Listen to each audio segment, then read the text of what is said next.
हरे कृष्णा। आज हम श्रीमद् भागवतम स्कंध 4 अध्याय 9 श्लोक नंबर 24 से पढ़ेंगे। इष्ट्वा मां यज्ञ हृदयम् यज्ञे पुष्कालदक्षिणै भुक्त्वा चेहाशिषः सत्या अन्ते मां संस्मरिष्यसि। अनुवाद और तात्पर्य श्रील प्रभुपाद के द्वारा। श्रील प्रभुपाद की जय। अनुवाद। भगवान ने आगे कहा, मैं समस्त यज्ञों का हृदय हूँ। तुम अनेक बड़े बड़े यज्ञ संपन्न करोगे और प्रचुर दान भी दोगे। इस प्रकार तुम इस जीवन में भौतिक सुख के वरदान को भोग सकोगे और अपने मृत्यु के समय तुम मेरा स्मरण कर सकोगे। तो ये भगवान की विशेष कृपा है कि भौतिक रूप से भी पूरी तरह से आशीर्वाद दिया ध्रुव महाराज को, और आध्यात्मिक रूप से भी मृत्यु के समय भगवान का वो स्मरण कर पाएंगे, क्योंकि यही हमारा एग्जाम है। फाइनल एग्जाम क्या है कि अंते नारायण स्मृति ही। भगवान ने भी भगवत गीता में कहा है ये बात कि अंत काले स्मरण मुक्त्वा। तो हमें जीवन भर भक्ति करना है ताकि हम अंत समय में भगवान का स्मरण कर पाए। जब हम जीवन भर भगवान का स्मरण करेंगे तभी तो अंत समय में भगवान का स्मरण होगा। लेकिन ध्रुव महाराज को तो भगवान ने आशीर्वाद दे दिया कि तुम निश्चित रूप से अंत समय में मेरा स्मरण कर सकोगे, और जो भी अंत समय में भगवान का स्मरण कर सकते हैं वो भगवत धाम प्राप्त करते हैं। अभी देखिए, भगवान ने अंत समय में नाम लेने के बारे में नहीं बोला कि आप कीर्तन करो, मेरा नाम लो जोर से, कृष्ण राम नारायण। क्यों? क्योंकि जब मृत्यु आती है तो वात कफ पित्त सो गला रुद्ध हो जाता है, शरीर का ऐसा कंडीशन होता है। तो इसीलिए स्मरण जो करेंगे उनको भगवान जो है भगवत धाम प्रदान करेंगे। तो ध्रुव महाराज को भगवान नारायण कह रहे हैं कि मैं समस्त यज्ञों का हृदय हूँ, और हे ध्रुव तुम तो अनेकों यज्ञ करोगे और प्रचुर दान भी दोगे। तो दान देने के लिए मतलब ध्रुव महाराज के पास इतना समृद्धि होगा कि वो प्रचुर दान करेंगे, और निश्चित रूप से भौतिक सुख के वरदान को तो भोगेंगे ही, और आध्यात्मिक रूप से ही पूर्णता प्राप्त करेंगे। आध्यात्मिक कार्य को संपन्न करने के लिए हम जो भी करते हैं उसका फल सार्थक होता है यदि हम भगवान नारायण का स्मरण कर सकें। तो आज जो हम हरिनाम जप करते हैं, भागवतम श्रवण करते हैं या भागवतम अध्ययन करते हैं, तो जितना भी आध्यात्मिक कार्य करते हैं इसीलिए करते हैं कि अंत में नारायण का स्मरण कर सकें। अच्छा, कोई भक्त ऐसे भयभीत हो सकते हैं कि अगर अंत में हम नारायण का स्मरण नहीं कर पाए तो। जब हम जीवन भर भक्ति करते हैं ना भगवान की, तो भगवान ऐसा कुछ सिस्टम कर देते हैं कि तब हम ही स्मरण कर पाए, हम भगवान को स्मरण कर पाएंगे। तो इस पर हमें भगवान पर पूरा भरोसा होना चाहिए, क्योंकि भगवान जो है भक्तों की हमेशा रक्षा करते हैं। और सबसे बड़ी रक्षा क्या है कि जन्म मृत्यु के चक्र से मुक्त करके अपने धाम में स्थान देना।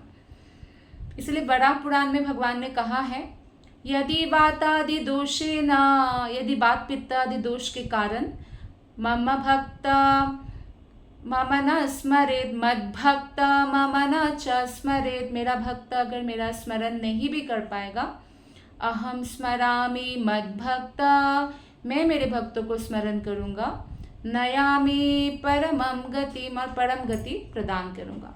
तो अगर मृत्यु के समय भगवान श्री कृष्ण के भक्त भगवान को स्मरण नहीं कर पाए तो भगवान उनको स्मरण करते हैं और परम गति प्रदान करते हैं। तो इसलिए हमें डरने की कोई ज़रूरत नहीं है, हमें करने की ज़रूरत है सेवा, पूरा जीवन भर भगवान का स्मरण, कीर्तन, श्रवण, अर्चन, वंदन। तो इस तरह से जब हम भगवान की सेवा करते रहेंगे तो निश्चित रूप से भगवान ही अंत समय में उनका स्मरण हमें कराएंगे, क्योंकि भगवत गीता में भगवान ने कहा है, स्मृति और विस्मृति का कारण मैं हूँ। तो निरंतर स्मरण का यह कार्यक्रम कई कारणों से भंग हो सकता है कि ध्रुव महाराज का जीवन इतना पवित्र होना था कि वो भले ही राज्य करेंगे 36,000 साल तक पृथ्वी पर वो कभी भगवान को भूल नहीं सकेंगे। अतः वे मृत्यु के समय परमेश्वर का स्मरण करेंगे और मृत्यु के पूर्व इस भौतिक संसार का सुख उपभोग इंद्रिय तृप्ति द्वारा नहीं अपितु बड़े बड़े यज्ञ संपन्न करके करेंगे। यज्ञ करने से क्या होता है ना, तो फिर बाकी लोगों का भी उद्धार होता है जो यज्ञों में भाग लेते हैं। जैसे इस कलयुग में ऐसे बहुत बड़ा बड़ा यज्ञ संभव नहीं है और मना भी है कलयुग में यज्ञ। पांचरात्रिक विधि से जो यज्ञ है वो अलाउड है, लेकिन कलयुग में जो सबसे बड़ा यज्ञ किया जाता है वो संकीर्तन यज्ञ, हरे कृष्ण महामंत्र का जो मिल के जो भक्त लोग जो है जप करते हैं, कीर्तन करते हैं, उसको बोलते हैं संकीर्तन यज्ञ। तो इस युग में दान का जो स्थान है वो प्रसाद वितरण ने ग्रहण कर लिया है। किसी भी व्यक्ति को अगर कोई भिक्षा मांगे तो आप अगर पैसा देते हैं, और अगर कोई मान लीजिए कोई पुरुष ने जो भीख मांग रहे हैं सबसे, तो भिक्षा लिया और उस पैसे से, और हो सकता है उसको शराब का लत हो तो वो शराब पी लेता है, तो शराब भले ही आप ना पीजिए, लेकिन क्योंकि उसने आपका धन उपयोग करके शराब पिया तो उसका 50% पाप आपको भी लेना पड़ता है।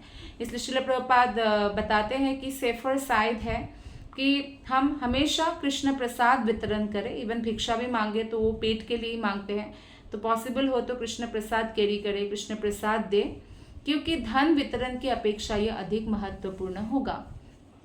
तो यहाँ पे हमें यज्ञ के नाम पर करना चाहिए हरे कृष्ण कीर्तन, और दान के नाम पर हमें करना चाहिए प्रसाद, कृष्ण प्रसाद वितरण। श्लोक नंबर 25। ततो गन्तासि मत्स्थानं सर्वलोका नमस्कृतम् उपरिष्टादृशिभ्यस्त्वं यतो नावर्तते गतः। भगवान ने आगे कहा, हे ध्रुव, इस देह में अपने भौतिक जीवन के पश्चात तुम मेरे लोक को जाओगे जो अन्य समस्त लोकों के वासियों द्वारा सदैव वंदनीय है। यह सप्त ऋषि के लोकों के ऊपर स्थित है और वहाँ जाने के बाद तुमको इस भौतिक जगत में फिर कभी नहीं लौटना पड़ेगा।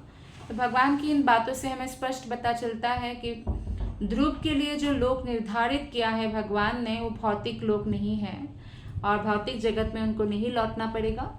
वो भगवान विष्णु का ही धाम है, जो जिसका राजा भगवान ध्रुव को बनाते हैं और कहते हैं कि इस देह में अपने भौतिक जीवन के पश्चात जो 36,000 ईयर्स राज करेंगे, ऐसा बोला उन्होंने भगवान ने।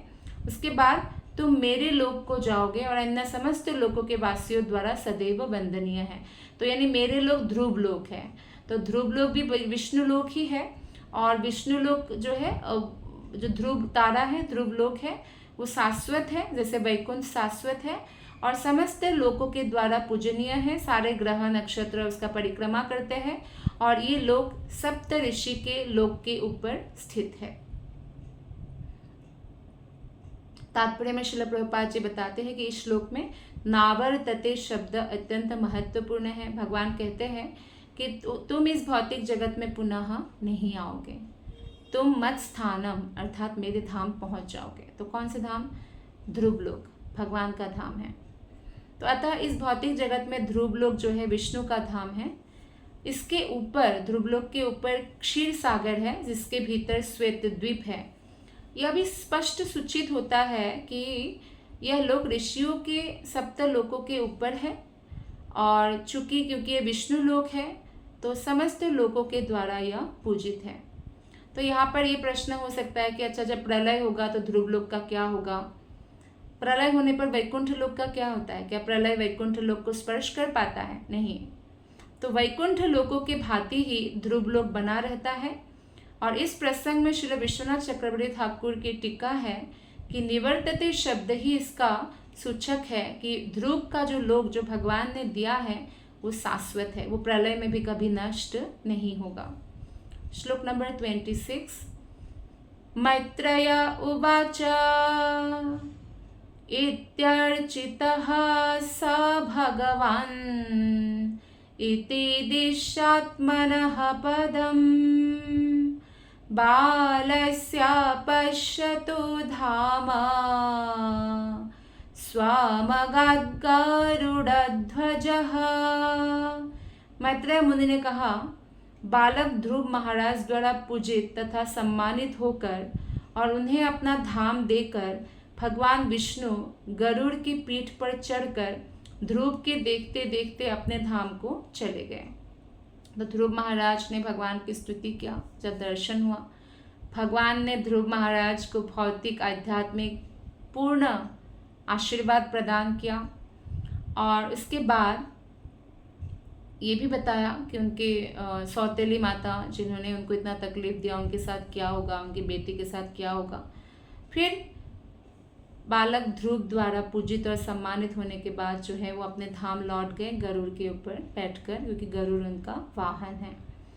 तो इस श्लोक से प्रतीत होता है कि भगवान विष्णु ने ध्रुव महाराज को अपना ही धाम दे दिया। उनके धाम का वर्णन भागवत गीता में 15.6 श्लोका में हुआ है, यद गत्वा न निवर्तन्ते तद्धाम परमम मम। तो भगवान के धाम जाने के बाद किसी को भी वापस और यहाँ पे भौतिक जगत में नहीं आना होता। श्लोक नंबर 27, सोपि संकल्पजं विष्णुः पादसेवोपसादितं प्राप्य संकल्पनिर्वाणम् नातिप्रीतोऽभ्यगात्पुरम्।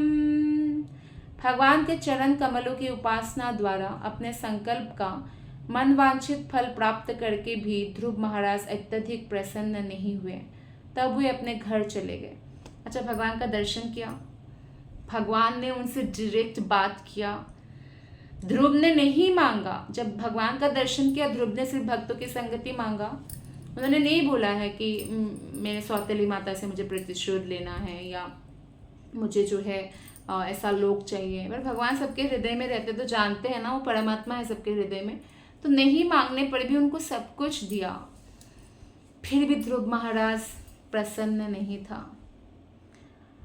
तो नारद मुनि के उपदेश अनुसार भगवान के चरण कमलों की भक्ति पूर्वक पूजा करके ध्रुव महाराज ने मन वांछित फल प्राप्त किया। उनकी इच्छा थी कि वे अपने पिता, दादा, परदादा से भी बढ़कर जो है सम्मानित पद को प्राप्त करें। इसलिए उनको ध्रुवलोक प्रदान कर दिया गया, जो कि विष्णु का ही धाम है। और इस प्रकार ध्रुव महाराज का संकल्प पूरा हुआ। फिर भी जब ध्रुव घर लौट रहे थे, 5 साल का बालक है अभी, वो देखिए 5 साल का बालक जंगल गए तपस्या करने, 6 महीने में भगवान को प्राप्त किया, फिर घर लौट रहे थे। पर वो अधिक प्रसन्न नहीं थे, क्योंकि अभी भगवान का दर्शन करके तो मैच्योर्ड हो चुके हैं। क्योंकि यद्यपि विशुद्ध भक्ति भाव से भगवान से किसी वस्तु की याचना नहीं की जाती, किंतु उन्होंने अपने बाल स्वभाव के कारण कुछ मांगे रखी थी मन में। और जब नारद मुनि ने उनको सलाह दिया था कि कोई बात नहीं, बोल दिया तो बोल दिया, आप भगवान की तपस्या बाद में करना, इन बातों को दिल से मत लगाओ, तो उन्होंने नहीं सुना था। और बहुत सारे महान बातें भी नारद मुनि ने कहा था। बाल स्वभाव के कारण उन्होंने ऐसा नहीं कर पाए। और भगवान के भक्ति का उनका कारण था कि मैं कुछ प्राप्त करूं भौतिक। तो इसी के कारण जब उनको रियलाइजेशन हुआ तो उनको बहुत पश्चाताप हुआ। इस प्रकार यद्यपि भगवान ने उनकी इच्छा पूर्ति की, किंतु ध्रुव अत्यधिक प्रसन्न नहीं थे। अभी तो उनको लज्जा लग रही थी कि भगवान से उन्होंने जो कुछ मांगा था उन्हें नहीं मांगना चाहिए था। तो इसी प्रकार से जैसे श्रील प्रभुपाद हमेशा बताते हैं और लिखते हैं कि कभी भी हमें भगवान के जो हम हरे कृष्ण महामंत्र जप करते हैं उसके बदले कोई भौतिक वस्तु नहीं मांगना चाहिए। निश्चित रूप से मिल जाएगा, क्योंकि हरे कृष्ण महामंत्र और कृष्ण में कोई अंतर नहीं है। लेकिन अगर हम आज मांगते हैं मान लीजिए भौतिक वस्तु, और कल जब हम भक्ति के उत्तम पद पर स्थित हो जाएंगे, भक्ति करेंगे अच्छे से, तो इससे क्या होगा, फिर हमें लज्जा अनुभव होगा कि मैंने किस तरह से जो है भौतिक चीज़ों की कामना की। और जब हम भौतिक चीज़ों की कामना करते हैं, भगवान उससे भी पूरा करते हैं, पर फिर भी जो है भक्त प्रसन्न बाद में नहीं होता है। अभी देखिए ध्रुव महाराज प्रसन्न नहीं है। तो विदुर जी कहते हैं, विदुरा उवाच सुदुर्लभं यत् परमं पदं हरेर् माया विनस्ताच्चरणार्चनार्जितम् लब्ध्वाप्यसिद्धार्थमिवैकजन्मना कथं स्वमात्मानमन्यतार्थवित्। श्री विदुर ने पूछा, है ब्राह्मण, भगवान का धाम प्राप्त करना बहुत कठिन है। इसे केवल शुद्ध भक्ति से ही प्राप्त किया जा सकता है, क्योंकि अत्यंत वत्सल तथा कृपालु भगवान केवल उसी से प्रसन्न होते हैं जो भगवान की शुद्ध भक्ति करते हैं। तो ध्रुव महाराज ने इस पद को एक ही जीवन में प्राप्त किया था, वो भी 6 महीने में, और वे थे भी बहुत बुद्धिमान और विवेकी। तो फिर वे प्रसन्न क्यों नहीं थे? मतलब जिसको प्राप्त करना अत्यंत कठिन है कि वो भगवत धाम चले जाए, मृत्यु के समय भगवान का स्मरण करें, वो ध्रुव ने प्राप्त कर लिया था। लेकिन विदुर जी का ये प्रश्न है कि फिर भी वो दुखी क्यों है, वो प्रसन्न क्यों नहीं दिखाई दे रहे हैं। तो इसके तात्पर्य, इसके आगे बताएंगे मैत्रेय मुनि। तो श्रील प्रभुपाद जी तात्पर्य में बताते हैं कि अर्थविद को परमहंस भी कहते हैं। परमहंस प्रत्येक वस्तु के सार को ग्रहण करता है, और जिस प्रकार हंस दूध और जल के मिश्रण में से दूध को ग्रहण कर लेता है, उसी प्रकार परमहंस भी समस्त सांसारिक बाह्य वस्तुओं का त्याग करते हुए श्री भगवान को ही अपना जीवन आधार बनाता है। परमहंस का मतलब होता है जो भगवान में पूर्णतया स्थित हो चुके हैं। चाहे कोई कैसा भी परिस्थिति हो, वहाँ से भी परमहंस हमेशा क्या निकालते हैं? अच्छी चीज़ों को निकालते हैं। जैसे कोई हंस है तो दूध और पानी है, तो फिर भी वो पानी से भी दूध को ही पी सकता है। तो हंस की तरह ही जो परमहंस होते हैं वो भी हर जगह भगवान की उपस्थिति का अनुभव करते हैं, और इसीलिए वो सभी जीवों के प्रति बहुत कंपेशनेट होते हैं। ध्रुव महाराज इसी कोटि के भक्त थे जो परमहंस थे, और अपने संकल्प से उन्होंने मनवांछित फल भी प्राप्त कर लिया था, फिर भी वो प्रसन्न नहीं थे, ज़्यादा खुश नहीं थे वो ध्रुव। तो मैत्रेय मुनि कहते हैं 29 श्लोका। मैत्रेय उवाच मातुः सपत्न्या वाग्वाणे हृदि विद्धस्तु तान् स्मरन् नच्छन् मुक्तिपतिर्मुक्तिं तस्मात्तापामुपेयिवन्। मैत्रेय ने उत्तर दिया, ध्रुव महाराज का हृदय जो अपनी विमाता के कटु वचनों के बाणों से विद्ध हो चुका है, अत्यधिक संतप्त था। अतः जब उन्होंने अपने जीवन का लक्ष्य निर्धारित किया तो वे उसके दुर्व्यवहार को भी नहीं भूल पाए थे। तो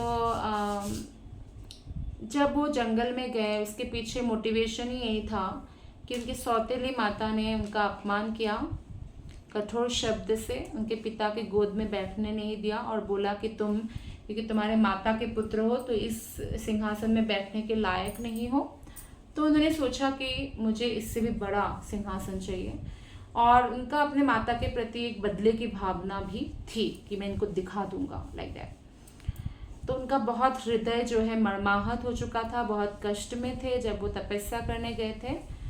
इसलिए जब वो जीवन का लक्ष्य भी निर्धारित किया कि मुझे भगवान को संतुष्ट करना है, तब भी अपनी माता का दुर्व्यवहार को नहीं भूल पाए। उन्होंने इस भौतिक जगत से वास्तविक मोक्ष की मांग नहीं की, इसलिए भगवान की भक्ति नहीं किया कि मुझे मुक्ति प्राप्त करना है, भौतिक जगत में बार बार जन्म नहीं लेना है। वरन अपनी भक्ति के अंत में जब भगवान उनके समक्ष प्रकट हुए तो वे अपनी उन भौतिक मांगों के लिए लज्जित थे जो उनके मन में थी। तो शुद्ध भक्त सभी प्रकार की भौतिक इच्छाओं से दूर रहता है, और जब ध्रुव महाराज के हृदय में शुद्ध भक्ति उदित हो गया तो उनको ये रियलाइजेशन हुआ कि मैंने ये क्या किया। मतलब हीरा मांग सकता था, कांच मांगा, भौतिक संपत्ति मांगी, मैंने मांगा नहीं था, फिर भी हृदय में था तो भगवान ने दे दिया। तो बहुत लज्जित थे। क्योंकि हम भगवान से कुछ छुपा नहीं सकते। अगर हमें ये रियलाइजेशन हो जाए कि भगवान हर समय हमारा हृदय का भाव पढ़ रहे हैं, देख रहे हैं, लेखा जोखा रख रहे हैं, तो भगवान की उपस्थिति का अनुभव होते ही हमें लज्जा होगा अगर हम कोई भी ऐसा भौतिक भावना हृदय में रखते हैं। तो ऐसा ही ध्रुव के साथ हुआ, इसलिए वो अधिक प्रसन्न नहीं थे। उसे एकमात्र यही चिंता रहती है कि वो निष्ठा पूर्वक और गंभीरता से भगवान की सेवा करे। शुद्ध भक्त का ये इच्छा होता है। भविष्य में क्या होगा इसकी उसे तनिक भी चिंता नहीं रहती है भक्तों की। तो मुकुंद माला स्तोत्र के लेखक है राजा कुलशेखर। वो उनके मुकुंद माला स्तोत्र में जो प्रार्थना है उसमें कहते हैं कि हे भगवान, मुझे इस संसार में इंद्रिय तृप्ति वाले किसी पद की इच्छा नहीं है। मैं तो केवल आपकी सेवा में निरंतर संलग्न रहना चाहता हूँ। तो कुलशेखर राजा शुद्ध भक्त थे और उनके हृदय में भी राजा होने के बावजूद भी पूर्ण वैराग्य था भौतिक जगत से। और इसीलिए उन्होंने यही प्रार्थना में कहा कि मुझे कोई भी इंद्रिय तृप्ति की इच्छा नहीं है। मैं तो बस आपके सेवा में निरंतर संलग्न रहना चाहता हूँ और यही भक्तों के लिए जो है रिवॉर्ड है। इसी प्रकार भगवान चैतन्य ने भी अपने शिक्षाष्टकम में प्रार्थना की है कि हे भगवान, मुझे ना तो धन की तनिक इच्छा है, ना मुझे भौतिक अनुयायी चाहिए और ना भोगने के लिए सुंदर पत्नी चाहिए। मुझे तो केवल एक ही वस्तु चाहिए और वो है जन्म जन्मांतर आपकी सेवा। तो भगवान चैतन्य ने मुक्ति तक के लिए प्रार्थना नहीं की। तो भगवान जब भक्त रूप में आए, उन्होंने सिखाया कि किस तरह की प्रार्थना हमें नहीं करना चाहिए। अर्थात हमें कभी भी मतलब भौतिक प्रार्थना नहीं करना चाहिए। और मुक्ति भी देखिए, भगवान की सेवा में जो संलग्न है वो ऑटोमेटिकली मुक्त हो जाते हैं। तो उनको उससे मुक्त होने की भी प्रार्थना करने की आवश्यकता नहीं है। उनको एक्चुअली सब कुछ बिना मांगे मिल जाता है। इस श्लोक में मैत्रेय ने विदुर से प्रश्न का उत्तर दिया है कि ध्रुव महाराज अपनी विमाता के प्रति प्रतिशोध भाव से प्रेरित होकर ना तो मुक्ति के विषय में सोच पाए और ना वे मुक्ति के संबंध में कुछ जानते थे। बचपन था, छोटा बालक 5 साल का, वो मुक्ति के बारे में क्या जानेंगे, अभी तो गुरुकुल भी नहीं गए हैं। तो इसलिए वो इस समय नहीं सोच पाए जब उन्होंने, कि उनको बालक को जितना समझ में है उतना ही वो करेंगे ना, तपस्या भी इसी भावना से इसलिए उन्होंने किया। तो जब ध्रुव महाराज ने भगवान को अपने समक्ष देखा, तो क्योंकि उस समय उनको वसुदेव पद प्राप्त हो गया था। वसुदेव पद प्राप्त होना मतलब सतोगुण, रजोगुण, तमोगुण तीनों गुणों से वो मुक्त हो चुके थे और भगवान के ऊपर उनका मन पूरी तरह स्थित हो चुका था। वसुदेव पद जो है वो अवस्था है जहाँ भौतिक कल्मश बिल्कुल भी नहीं रहता है। अर्थात जहाँ प्रकृति के तीनों गुण, सत्वगुण, रजोगुण और तमोगुणों का प्रश्न ही नहीं उठता और मनुष्य को भगवान का दर्शन हो सकता है ऐसी स्थिति में। चूंकि वसुदेव पद पर ईश्वर का साक्षात्कार किया जा सकता है, इसीलिए भगवान को वासुदेव भी कहा जाता है। तो ध्रुव महाराज के मन में क्या था कि मैं दादा परदादा से भी बड़ा पद प्राप्त करूं। तो यानी कोई भक्त के मन में अगर भौतिक इच्छा रहता है तो भगवान तो परमात्मा है, सबके हृदय में है, तो वो इच्छाओं को अपूर्ण नहीं रखता है। इसलिए क्यों? क्योंकि भक्त के प्रति उनकी विशेष अनुकंपाएं होती है। तो ध्रुव को ध्रुव लोक प्रदान किया जो विष्णु का ही धाम है। वहाँ पे कोई बद्धजीव नहीं रहता। आपके अड़ोसी पड़ोसी अगर अच्छे होते हैं तो आपको रहने में अच्छा लगता है, लेकिन अड़ोसी पड़ोसी अगर झगड़ालू है, सेल्फिश है, तो या चोर है, तो आपको अच्छा नहीं लगता है, राइट। तो इस तरह से जो ध्रुव है, ध्रुव लोक में कोई बद्धजीव था ही नहीं। और यहाँ तक कि इस ब्रह्मांड के सर्वश्रेष्ठ प्राणी ब्रह्मा को भी ध्रुव लोक में प्रवेश करने की अनुमति नहीं दी गई, क्योंकि वो वैकुंठ लोक है। और इस प्रकार ध्रुव ने जो मांग की थी अपने परदादा ब्रह्मा से भी उच्च स्थान, वो पूरा हो गया था। इस श्लोक में भगवान को मुक्तिपति कहा गया है, जिसका अर्थ है कि भगवान के चरण कमलों के नीचे समस्त प्रकार की मुक्तियां हैं। मुक्ति 5 प्रकार की है। सायुज्य यानी भगवान के शरीर से निकला हुआ ज्योति में विलीन होना, जो निराकारवादी विलीन होना चाहते हैं। सारूप्य भगवान जैसा ही एग्जैक्ट रूप प्राप्त करना। सालोक्य भगवान जैसा ही लोक प्राप्त करना। सामीप्य भगवान के समीप रहकर जो है सेवा करने का मौका, तथा सार्ष्टि भगवान जैसा ऐश्वर्य प्राप्त करना।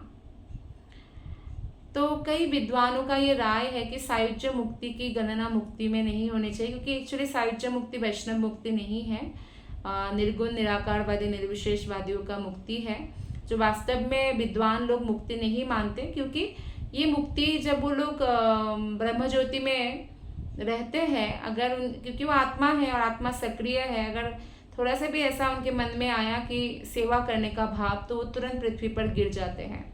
हाँ, निश्चित रूप से उनका अच्छा जन्म होता है, पर फिर भी क्योंकि भौतिक जगत में आ गिरता है और वैकुंठ जगत से जो चार मुक्ति मिलता है उसमें कोई नहीं गिरता, तो इसलिए सायुज्य मुक्ति को बहुत सारे विद्वान लोग बोलते हैं कि ये मुक्ति नहीं है।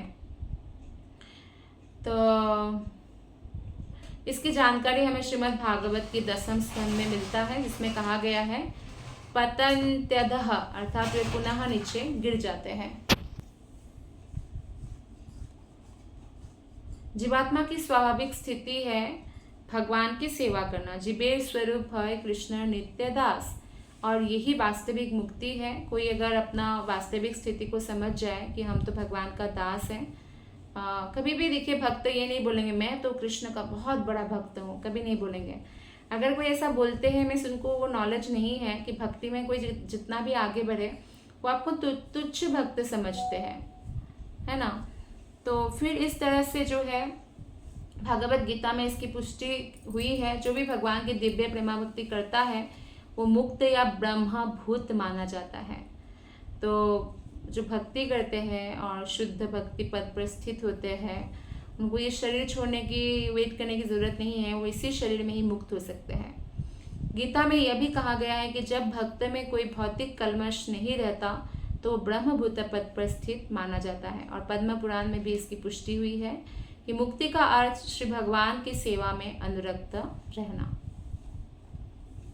भगवान के प्रकट होने पर जब ध्रुव महाराज ने संकल्प तथा अंतिम रूप से प्राप्त पुरस्कार की तुलना करने बैठे तो उनको लगा कि उन्होंने तो टूटे कांच के कुछ टुकड़े मांग लिया, जबकि बदले में उनको अनेक हीरा दिया भगवान ने।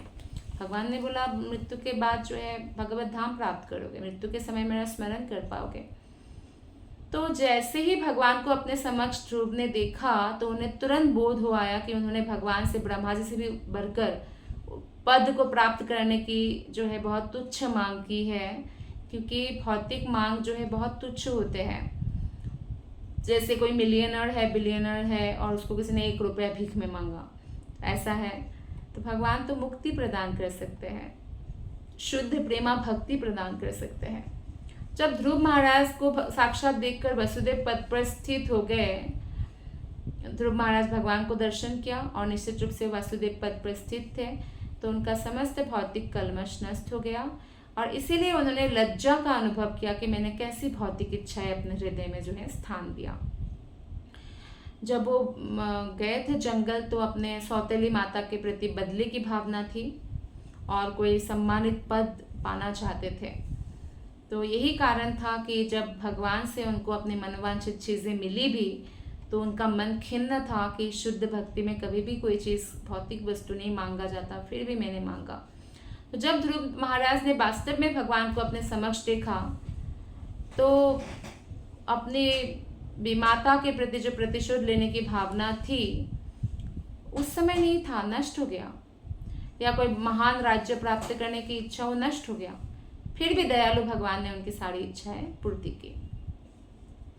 और इतना ही नहीं, वो बताया भी कि तुम्हारे माता और सौतेले भाई के साथ क्या होगा, तुम कितने 1000 साल तक यहाँ राज करोगे। क्योंकि वो समय जो है सत्ययुग का समय था। सत्ययुग के समय में लोग 1 लाख वर्ष जीवित रहते हैं, तो 1 लाख वर्ष में अगर उन्होंने 36,000 राज किया है तो ये संभव है। आखिर ध्रुव महाराज ने तो कभी भी ये नहीं सोचा था कि मुझे शाश्वत लोक मिले और वैकुंठ लोक में ही मैं राजा बनूं, ऐसा कभी नहीं सोचा था।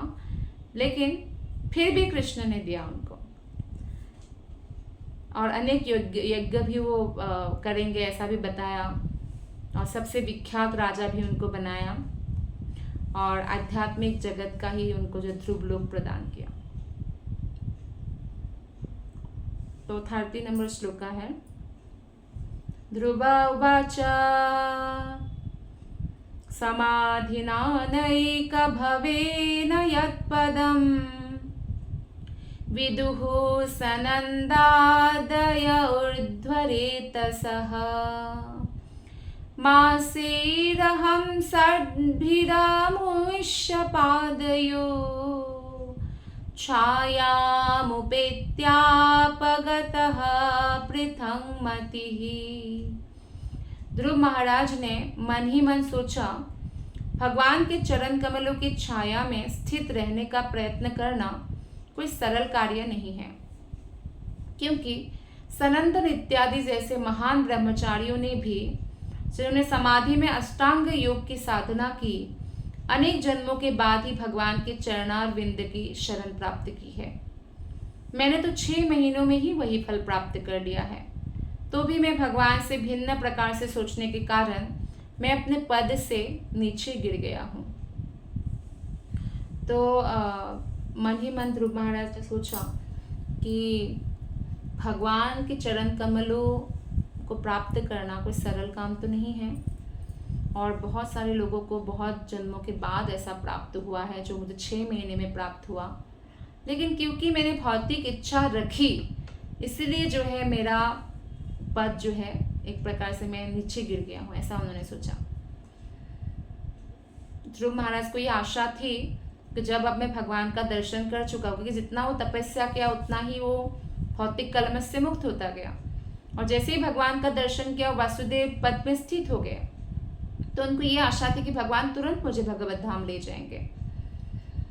और वे भी ये स्पष्ट रूप से समझ गए कि भगवान 36,000 वर्षों तक का जो राज्य उनको दिया है, क्योंकि वो पहले भौतिक इच्छा किया था इसीलिए दिया। तो अब ध्रुव महाराज के लिए वो जैसे पनिशमेंट जैसा लगने लगा कि मैंने ऐसे इच्छा ही क्यों किया कि मैं ऐसा राज्य करना चाहता हूँ, सिंहासन में बैठना चाहता हूँ, और सौतेली माता की बातों पर आके मैंने हृदय में ऐसी भावना, बुरी भावना को स्थान क्यों दिया कि मैं उनसे बदला लूँगा और पिता के राज्य पर मैं शासन करूँगा। तो ध्रुव महाराज को इन दोनों विचारों के लिए घोर पश्चाताप हुआ कि इसीलिए मैं जो है तुरंत भगवत धाम नहीं जा पाया भगवान का दर्शन करने के बाद भी। खैर, जब प्रहलाद महाराज ने नरसिंह भगवान का दर्शन किया था, हिरण्यकशिपु का संहार करते समय प्रहलाद को भी भगवान ने राजा बनाया था, और काफ़ी समय प्रहलाद ने भी बहुत लंबा समय तक जो है राज किया, क्योंकि भगवान को भक्त राजा चाहिए जिसके कारण प्रजा का उद्धार हो सके, और इसी कारण से भगवान ने युधिष्ठिर को भी राजा बनाया। श्लोक नंबर 31। अहो बत ममात्म्यं मंदभाग्यस्य पश्यत भवच्चिदः पादमूलं गत्वा याचेयदन्तवत्। ओह, जरा देखो तो मैं कितना अभागा हूँ।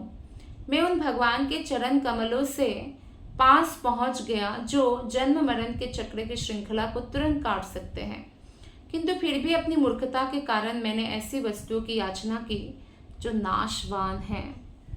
तो अपने आप को एक प्रकार से वो धिक्कार रहे हैं कि मैं कितना अभागा हूँ कि कृष्ण के पास मैं गया जो जन्म मरण के चक्र को काट के हमेशा अपने चरण में स्थान दे सकते हैं, फिर भी मैंने भौतिक वस्तु की याचना की जो नाशवान है।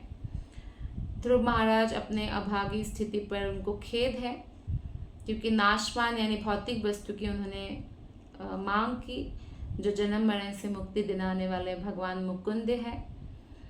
हरिम विनाना श्रुतिम तरंती, कहा गया है कि भगवान हरि के आशीर्वाद के बिना इस संसार में जन्म तथा मृत्यु की अविरल श्रृंखला को कोई रोक नहीं सकता, इसलिए परमेश्वर को भवच्छिद भी कहा गया है। ध्रुव महाराज को इसका खेद है कि एक वैष्णव द्वारा विष्णु मंत्र में दीक्षित होकर भी, जबकि उनको ऐसा गुरु मिला जो भगवान के शुद्ध भक्त हैं, नारद मुनि, और उन्होंने उनको विष्णु मंत्र दिया, दीक्षा प्रदान किया, उपदेश भी दिया, फिर भी भौतिक लाभ की इच्छा में वो उतना दृढ़ थे। तो नारद मुनि को कहा कि नहीं, मैं आपका उपदेश हो सकता है बहुत अच्छा है, पर मेरे अभी दिल को स्पर्श नहीं कर पा रहे, मुझे समझ नहीं आ रहा है, तो मुझे जो मेरी इच्छा है उसको पूरा करने के लिए जो है वो रास्ता आप दिखाओ। तो उससे पश्चाताप का ये दूसरा कारण था ध्रुव के। भक्तियों का अभ्यास करते हुए उन्होंने मूर्खतावश भौतिक लाभ के लिए क्यों प्रयास किया। दूसरे शब्दों में हम में से प्रत्येक व्यक्ति को जो कृष्ण भक्ति में लगा है भौतिक आकांक्षाओं से पूर्णतः मुक्त होना चाहिए, नहीं तो बाद में ध्रुव महाराज की तरह हमें भी पछताना पड़ेगा। क्योंकि जो भी परंपरा में है, प्रामाणिक परंपरा में है, उनको प्रामाणिक गुरु से दीक्षा भी मिल जाती है। और फिर भी अगर भौतिक भावना हृदय में है और जब हम भौतिक कल्मशों से पूरी तरह मुक्त हो जाएंगे, तीनों गुणों से ऊपर स्थित हो जाएंगे, तो निश्चित रूप से ध्रुव महाराज की तरह सबको पछताना होगा। श्लोक नंबर 32। मतिर्विदूषिता देवै पतद्भिरासहिष्णुभिः यो नारदावचस्तथ्यं नाग्रहीषामसत्तमः। अब ध्रुव कह रहे, सोच रहे कि चूंकि सभी देवताओं को जो उच्च लोकों में स्थित है फिर से नीचे आना होगा, अतः वे सभी भक्ति द्वारा मेरे विष्णुलोक को प्राप्त करने के प्रति ईर्ष्यालु है। इन असहिष्णु देवताओं ने मेरी बुद्धि नष्ट कर दी है और यही एकमात्र कारण है जिससे मैं नारद मुनि के उपदेशों को, आशीर्वाद को स्वीकार नहीं कर सका। तो नारद जैसे मुनि जब भी किसी को कुछ बोलते हैं वो उनके उद्धार के लिए बोलते हैं। अगर ध्रुव को बोला भी कि आप इन सब बातों पर ध्यान मत दो, सौतेली माता के प्रति बदले की भावना मत रखो, तो उसके पीछे यही कारण था। पर अभी ध्रुव महाराज ये सोच रहे हैं कि जैसे वैदिक साहित्य में ऐसा उल्लेख भी है कि जब कोई पुरुष कठिन तपस्या करते हैं तो देवतागण विचलित हो उठते हैं कि कहीं स्वर्ग के जो उनका प्रमुख स्थान है कोई और ना ग्रहण कर ले। इसीलिए हाँ जो है कई बार ऐसा होता है, ऐसे अश्वमेध यज्ञ किया किसी ने बहुत ज़्यादा, तो इंद्रदेव किसी न किसी को भेजते हैं। ऐसे विश्वामित्र मुनि जब 60,000 साल से तपस्या कर रहे थे तो मेनका को भेजा था।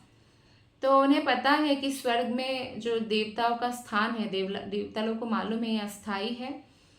भगवत गीता के 9वें अध्याय में जैसे बताया गया है, क्षीणे पुण्यम मृत्युलोकम विशंति, पुण्य क्षीण होने पर फिर से देवतागणों को भी पृथ्वी में जन्म लेना पड़ता है। तो ध्रुव महाराज इस निष्कर्ष पर पहुंचे कि शायद देवता ईर्ष्यालु होकर उनकी बुद्धि को दूषित कर दिया, जिससे परम वैष्णव नारद मुनि के शिष्य होते हुए भी वो नारद के उपदेशों को ग्रहण नहीं कर पाए। अब ध्रुव महाराज को घोर पश्चाताप हो रहा था कि उन्होंने उनके गुरु के उपदेशों का उपेक्षा क्यों किया। नारद मुनि उनसे कहा था कि तुम अपनी विमाता सौतेली माता के द्वारा किए गए अपमान और प्रशंसा की परवाह मत करो। तो इसलिए ध्रुव महाराज को खेद हो रहा है कि उन्होंने अपने गुरु की आज्ञा का उस समय क्यों नहीं ध्यान दिया, क्यों नहीं समझ पाए, और नाशवान वस्तु के लिए उतने दृढ़ प्रतिज्ञा क्यों हुए, और विमाता से प्रतिशोध लेने की भावना या पिता के राज्य पर अधिकार प्राप्त करने की इच्छा पर क्यों तुले हुए थे। तो ध्रुव महाराज बहुत ज़्यादा पछता रहे हैं कि गुरु के उपदेश पर उनको गंभीरता से विचार करना चाहिए था और इसीलिए उनकी चेतना दूषित हो गई। तो भी भगवान इतने दयालु है कि भक्ति के कारण उन्होंने ध्रुव को चरम वैष्णव लक्ष्य प्रदान किया। तो ध्रुव महाराज की चरित्र से हमें ये सीखने को मिलता है कि कभी भी हमें भौतिक वस्तु के प्रति इतना आकर्षित नहीं होना चाहिए कि हम शुद्ध भक्ति की उपेक्षा कर दें, और इससे निश्चित रूप से फ्यूचर में हमें पश्चाताप होगा। श्लोक नंबर 33। दैवीं मायामुपाश्रित्य प्रसुप्ता इव भिन्नदृक् तप्येद्वितीयेऽप्य सति भ्रातृर्भ्रातृव्यहृद्रुजा। ध्रुव महाराज पश्चाताप करने लगे कि मैं माया के वश में था, इसीलिए भौतिक चीजों की इच्छा किया। वास्तविकता से अपरिचित होने के कारण मैं उसकी गोद में सोया था। किसकी गोद में? माया की गोद में। द्वैत दृष्टि के कारण मैं अपने भाई को शत्रु समझता रहा कि उत्तम राज सिंहासन ग्रहण करेगा क्या, मैं ग्रहण करना चाहता हूँ, और झूठे ही यह सोचकर मन ही मन पश्चाताप करता रहा कि मेरे शत्रु है। तो 2 भाई हैं, अगर सुरुचि के पुत्र है उत्तम तो वो राजा बनेगा, मैं नहीं बन पाऊंगा, तो ठीक है मैं उससे भी बड़ा राज्य प्राप्त करूंगा। तो ऐसी भावना थी। तो भक्तों को वास्तविक ज्ञान तभी प्राप्त होता है जब भगवत कृपा से उसे जीवन के विषय में सही निष्कर्ष ज्ञात होता है। इस भौतिक जगत में व्यक्ति एक किसी को शत्रु मानते हैं, किसी को मित्र मानते हैं। कृष्णदास कविराज गोस्वामी कहते हैं एक्चुअली शत्रु मित्र अच्छा बुरा करके कुछ नहीं है भौतिक जगत में। तो ये स्वप्न जैसा है, क्योंकि आत्मा और परमात्मा की जानकारी नहीं होने के कारण हम अपनी कल्पना से किसी को शत्रु मानते हैं तो किसी को मित्र मानते हैं। कोई अच्छा है कोई बुरा है, ये जो भाव है ये केवल हमारी मानसिक ऊहापोह है। वास्तविकता तो यह है सभी जीवात्माएं भगवान की संतानें हैं और सभी के अंदर भगवान परमेश्वर निवास करते हैं। इसलिए जो भी विद्वान व्यक्ति है वो ब्राह्मण, हाथी, कुत्ता तथा चांडाल में भेद नहीं देखता। वो बाह्य शरीर को देखता ही नहीं है, सबके अंदर आत्मा को देखता है, आत्मा के अंदर परमात्मा को देखता है। चाहे भौतिक दृष्टि से हो अथवा आध्यात्मिक दृष्टि से हम सभी लोग एक हैं, किंतु माया से प्रेरित होने के कारण हम शत्रु मित्र मानते हैं। तो ध्रुव महाराज यही बोल रहे हैं कि मैंने अपने ही भाई को सोचा कि ये मेरा शत्रु है क्योंकि वो राज सिंहासन लेगा, तो ये मेरे मोह के कारण था, मतलब माया के संगति के कारण था, ऐसा वो समझ रहे हैं। श्लोक नंबर 34। मयि तत्प्रार्थितं व्यर्थं चिकित्सेवा गतायुषी प्रसाद्य जगदात्मानं तपसा दुष्प्रसादनं भवच्छेदा मया चेहं भवं भाग्या विवर्जितः।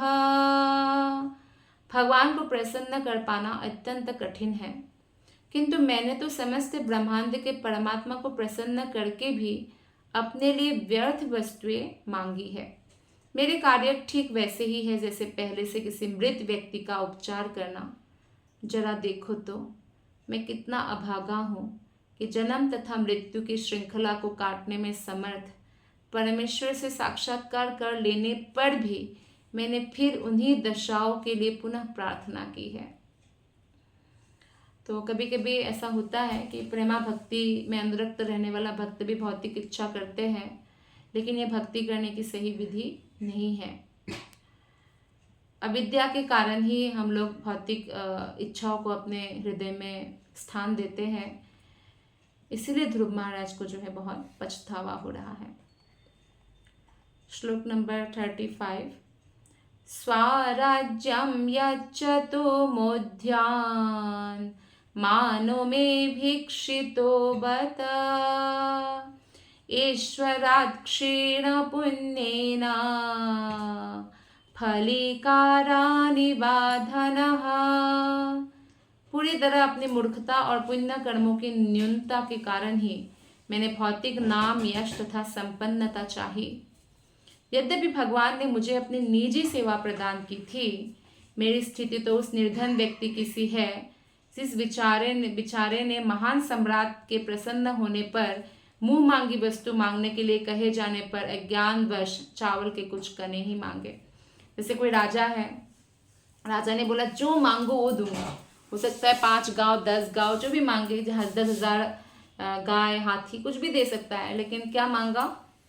क्योंकि उससे ज़्यादा उनको समझ नहीं आया कि चावल का थोड़ा कन दे दो। तो ऐसा ही मैंने किया, जबकि भगवान हमें मुक्त कर सकते हैं भौतिक जगत से, हमें भौतिक वस्तु की इच्छा किया। एक्चुअली पूर्ण स्वतंत्रता का अर्थ है अपना स्वाभाविक स्थिति को समझना कि हम आत्मा हैं और परमेश्वर के अंश जीवात्मा की विभिन्न वास्तविक जो स्वाधीनता है वो यही है कि वो हमेशा कृष्ण पर आश्रित रहे। जैसे कि एक बच्चा माता पिता की देख रेख पर हमेशा निर्भय होकर खेलता है, वैसे ही जो भगवान पर आश्रित है केवल वही निर्भय हो सकता है इस भौतिक संसार में। जो कोई वैकुंठ लोक गोलोक वृंदावन जाता है वो मुक्त भाव से भगवान की सेवा करता है और एक्चुअल में यही पूर्ण स्वतंत्रता है। तो ध्रुव महाराज को ये पछतावा है कि उन्होंने भौतिक ऐश्वर्य की इच्छा किया और भगवान क्या नहीं दे सकते थे, और उन्होंने सिर्फ क्या मांगा कि मुझे मांगा, मतलब उनके हृदय में था कि मुझे जो है बड़ा राज्य चाहिए। तो आज 35 श्लोक तक हमने पढ़ा, तो इसी श्लोक के बाद ही आज हम कथा को विराम देंगे। आप सबका हृदय से बहुत बहुत धन्यवाद। हरे कृष्णा।